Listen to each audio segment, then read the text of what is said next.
Yes, people, how's it going? Welcome back to Lilywhite Lane. Hope you're doing good. Hope you're keeping safe and well. Good bank holiday weekend and good morning and good Saturday to all you fantastic and lovely people out there. Hope you're doing good. Hope you're keeping safe and well. And I'll be 100% honest, it's Spurs versus Leicester tomorrow. If we lose and Arsenal win, top four is pretty much done for the season. And as Eddie Hearn once said, I am shitting myself. Right, honest to God, I really am. It's the most nervous I've felt for a Premier League game all season. God knows what I'm going to be like before the bloody North London derby. But anyway, huge game tomorrow for Spurs. The boys are set to take on Leicester with a 2 o'clock kickoff at home. We do have a good record against Leicester, and Harry Kane, seems to score against them. But the last couple of weeks he hasn't been able to hit a barn door. So we'll wait and see what happens. But look, as much as I am worried about this game in general, I'm more worried about the Arsenal game, because you just know West Ham are going to give them an easy ride. You just know they're not going to put up as much of a fight as they did against Chelsea last weekend. It's going to be one of those where they rest almost their entire team. Antonio's not going to be in there. Souček's not going to be in there. Their whole team's going to be rested. Obviously, focusing on the Europa League, and you can't blame them for doing that, but it's so frustrating that this is the time when they are resting players for the semi-final. Why can't this game just happen in bloody 2 weeks? But look, I highly doubt West Ham get anything out of this game. I think Arsenal will win that. And if Arsenal do win that and we don't win, they go 6 points clear of us, which means they have to drop points, not just to us, or drop points twice before the end of the season, which I highly doubt is going to happen against teams such as Leeds, Everton. Newcastle are a tough side to beat, but I think they might beat them. But Newcastle, Leeds and Everton, I doubt they're going to drop many points out of those three. So look, tomorrow's absolutely crucial. And Conte's come out in his press conference. A lot of people have been questioning him. A lot of people have been, questioning the PSG rumours. He slammed them. But what I found interesting about Conte's press conference is everyone's sort of been saying, what do we need to change? What do we need to tinker and, move about just to get the right result, just to get things right? And Conte said, no, we're going to stick. Basically what he said, not word for word, but he says we're going to stick with a back three until the end of the season, stick with that 3-4-3 formation.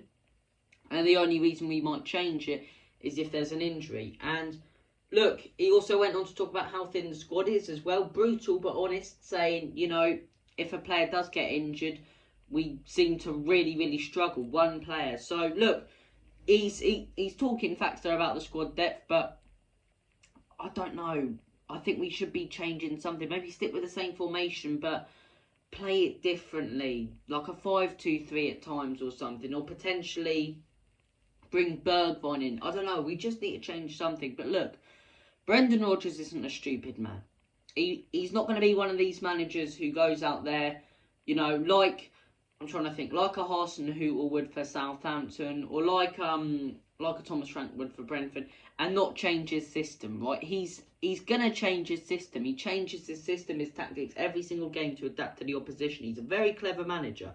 And I have no doubt in my mind he would have been watching that Brighton game. He would have been watching that Brentford game and saying, how do we, nullify Kane, Son and Kulusevski? And he would have watched how those two teams do it. I have no doubt that he's going to set up very similarly to Brighton in flooding our midfield, dropping back when we attack them, doubling up or trebling up on Kane and Son. I have no doubt he's going to do that.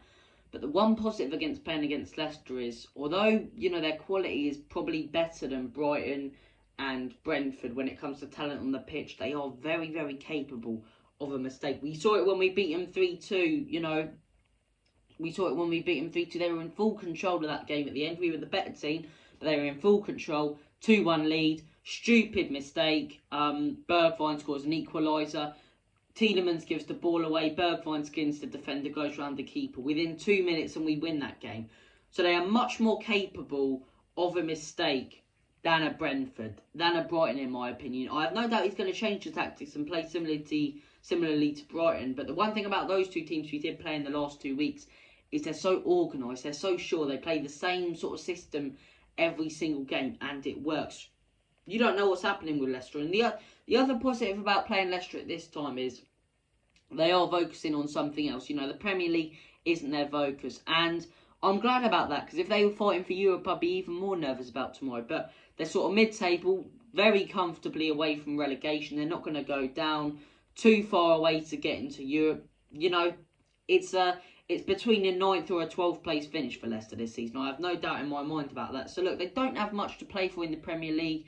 They've got the Conference League semi-final next week. It's 1-1 currently. They're going to need to rest players this Sunday, similarly to West Ham are, if they want to get a result away in Rome, which is a very tough game against Jose Mourinho's side. So look, they're probably going to rest players and, you know, maybe bringing in young players or bringing in bench players. They're going to struggle to nullify Kane and Son as much as Brentford and other teams did, because they had their, you know, their best 11s out there. I doubt that Leicester will have their best 11 out there tomorrow. So look, they're bound to make a couple of mistakes. We need to capitalise on them. We need to capitalise on them.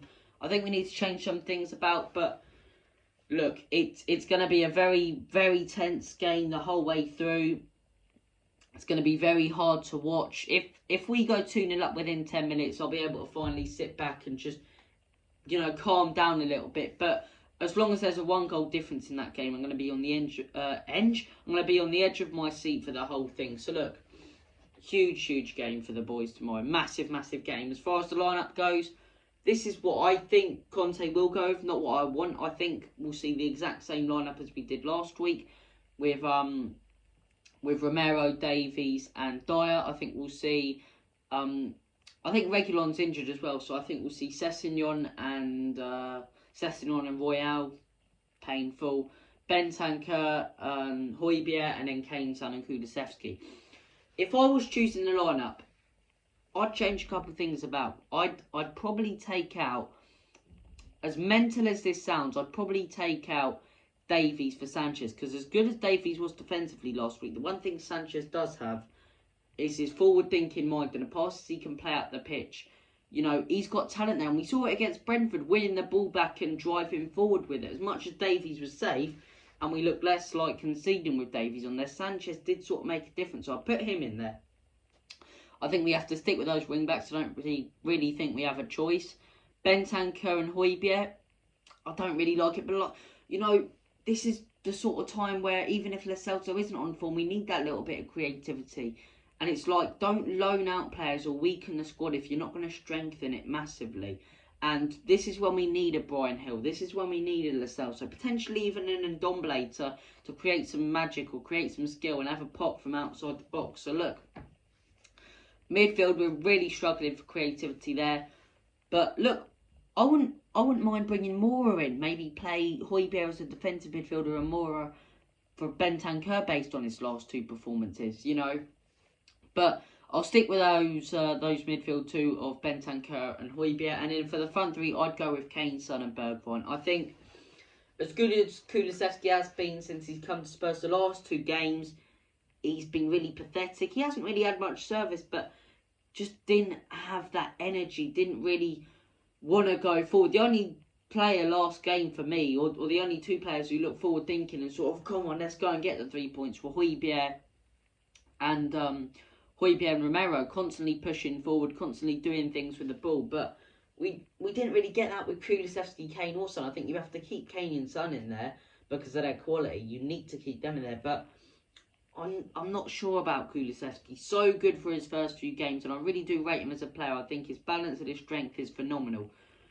But against a player such as Castagna or Pereira or someone such as that, I think he's going to struggle a little bit. I think we need someone with a bit of pace who can skin their defender and put a cross into the box. A Mora or a Bergwijn. Do what Højbjerg's been doing the last couple of games, getting on the edge of the box and putting a cross in. But look, it's going to be very, very interesting. That's the lineup I would go with. I don't think it's a lineup Conte will go with. Leicester. What can we expect from Leicester? Now, at the end of the day, we do have a good record against them. We seem to get results against them at home.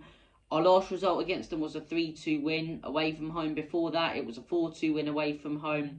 Funny enough, I just said we seem to get results at home, and the last two away games we've won, and then we had a home game and we lost 2-0. But look, that was under Jose Mourinho, those games last season, and Ryan Mason. So it's a completely different ball game.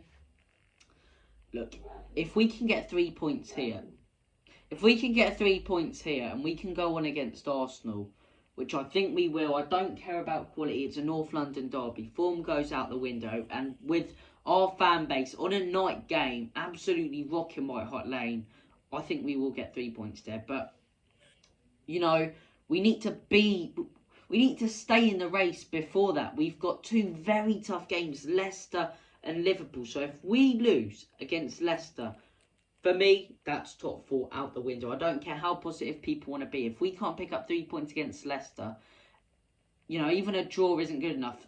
No matter what Arsenal's results are, we're probably going to lose against Liverpool. Most likely, that's the most likely result. And then we have to play Arsenal. And by that time, if we don't pick up points against Leicester or Liverpool, they could be 6 or 9 points clear of us. And then our games against Norwich and Burnley at the end of the season don't matter. So it's all about staying in the race. It's all about getting behind the boys. Let's support them. Let's get these 3 points. Please, Spurs, don't ruin another weekend. We need these 3 points. Thank you guys for watching. Come on, Antonio. Come on, you Spurs. Let's do it. Come on.